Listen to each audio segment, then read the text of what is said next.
Welcome back, folks. Joining us in studio this morning is Dave Bond, CEO of OCPA Impact. And Dave has been a guest on the show before. Dave, thanks for coming back. Thanks for having me. You bet. You came on before legislative session, a little bit in the middle of session. Now the session has concluded, and Sine died, and the governor, I know, is signing bills and moving forward.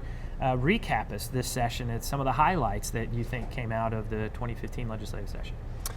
First half of the session was kind of dominated by a variety of issues, but a lot of which leaned toward making Oklahoma a better place to do business, a better place to be a taxpayer, a better place to have a kid in school. You had some school choice proposals for Oklahoma parents advance or at least stay alive till next year. You had some Wisconsin-style paycheck protection reforms. You also had some stuff for new innovative companies like Uber and Lyft to make this a better state for those types of companies.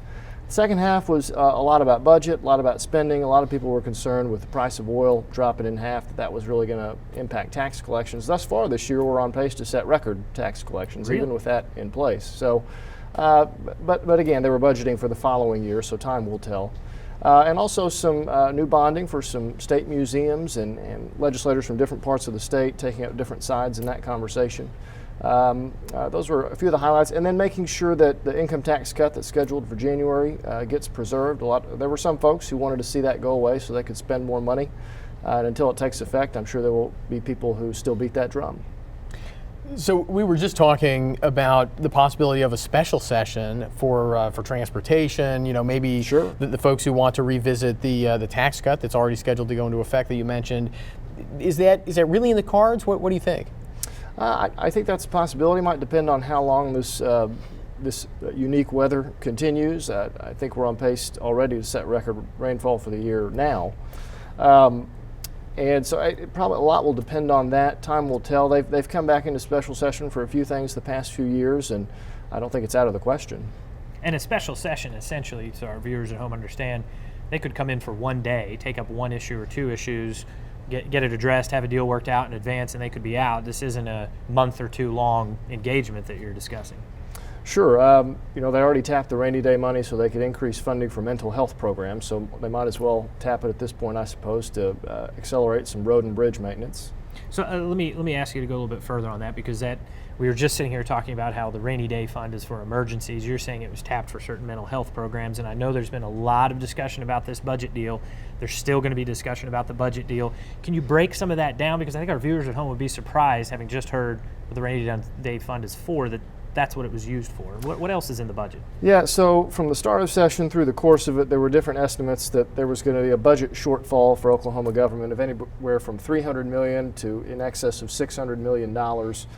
Some of that was due to the price of oil going down, but as we said, we're probably going to bring in record tax collections this year regardless, although next year time will tell. But also, there's been a lot of one-time spending the past few years. You know, Republicans have kept the growth of government below the rate of inflation since they took control back in 2010, and that's significant. But still, there's been a lot of one-time expenditures along the way that have kind of created somewhat of an artificial budget hole. And so to keep spending rolling in some areas of government and maybe not cut spending for others, they raided the rainy day fund. They shifted some other things around, as Bobby was talking about earlier, particularly impacting roads going forward, but some other things too. And so that's kind of the dynamic we're in now. So you're talking about them taking these one-time revenues and spending them on basically continuing obligations that the state has, so ongoing programs, but using one-time revenues. Is that the problem that they have? Right. It's the nature of government to increase its spending limits, its spending habits, regardless if it's a state level government, federal government, local government, what have you. That's the tendency. It's hard to say no for politicians. That's not usually their forte. And so that feeds on itself year after year. And even when you've got record high tax collections, you can still have a budget hole because you've been overspending along the way. If you've got credit card debt, you may make more money, but you still got the credit card debt. Education is an issue that you hear about every election cycle and then also during every legislative session. But in terms of the budget, as I understand it, common education was what they say held harmless and kept at the same funding level.